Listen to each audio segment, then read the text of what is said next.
बेहद अफसोस की बात है और दुख की बात है कि इज़राइल ने आज इतनी बमबारी ईरान तेहरान में की है और उसने ये भी धमकी दे डाली है कि वो न्यूक्लियर वार भी कर सकता है, न्यूक्लियर बम भी फेंक सकता है और न्यूक्लियर ठिकानों के ऊपर ईरान के इज़राइल लगातार हमले कर रहा है। लेकिन अफसोस की बात तो यह है कि प्राइम मिनिस्टर नरेंद्र मोदी जी आप विदेशों के दौरे के ऊपर हैं और आपके मुख से एक भी शब्द हमारे जम्मू कश्मीर के 2000 से ज़्यादा स्टूडेंट्स, तालिब इल्म और MBBS के स्टूडेंट्स रोज़गार कमाने के लिए ईरान में गए हुए लोग, उनको इवैक्यूएट करने के लिए अभी तक आपकी तरफ से कोई आदेश जारी नहीं किया गया है। और हमारी आपसे ये मांग थी कि आप स्पेशल एयर फ्लाइट्स भेज करके वहाँ से जितने भी इंडियंस ईरान तेहरान में फंसे हुए हैं उन्हें वापस लाया जाए। और सुनने में ये भी आ रहा है कि हमारे बहुत से स्टूडेंट्स वहाँ पे और जो रोज़गार कमाने के लिए गए हैं वो इज़राइल के हमले में कई लोग ज़ख्मी हो गए हैं। और दूसरा, उनके परिवार वाले, घर वाले कश्मीर में और जहाँ जहाँ से भी हैं वहाँ पे धरने प्रदर्शन कर रहे हैं। और लेफ्टिनेंट गवर्नर मनोज सिन्हा साहब, ना जाने आप कहाँ मसरूफ़ हैं,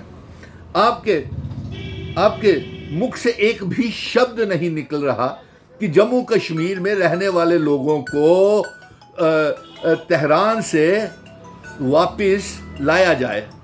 और आपके मुख से एक बार भी ये मांग नहीं निकली लेफ्टिनेंट गवर्नर मनोज सिन्हा साहब कि उनको वहाँ से इवैक्यूएट किया जाए। और यहाँ तक कि ईरान की इतनी बुरी हालत है कि वहाँ पे हमारे बच्चों के रोज़गार कमाने वालों के लिए पैसे नहीं बचे हुए हैं और वहाँ पे इंटरनेट सर्विसेज बंद हैं।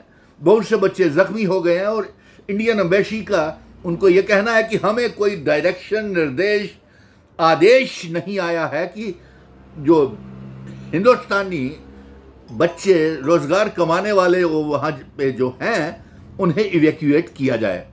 सो इसलिए बड़ी चिंता की बात है और लगातार ऐसे ऐसे दृश्य और दिल दहलाने वाले चित्र और वीडियोज वहाँ से ईरान से आ रही हैं कि हर घर वाले, हर परिवार के सदस्य जो हैं वो डरे हुए हैं, सहमे हुए हैं, बातचीत नहीं हो रही बच्चों से।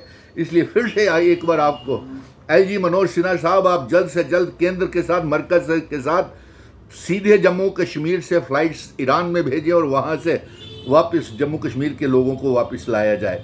और ministry of home affairs, home minister साहब से भी हम ये कहेंगे कि आप भी इसको लेकर के जल्द से जल्द कदम उठाएं।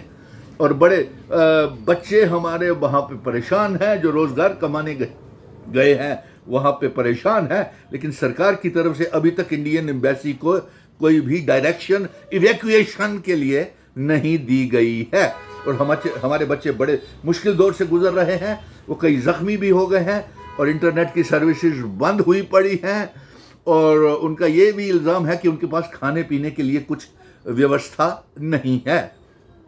सो जल्द से जल्द जहाज़ भेज करके हिंदुस्तान के रहने वाले लोगों को ईरान तेहरान से वापस और जम्मू कश्मीर के रहने वालों को जल्द से जल्द जम्मू कश्मीर वापस पहुंचाया जाए। जय हिंद, धन्यवाद।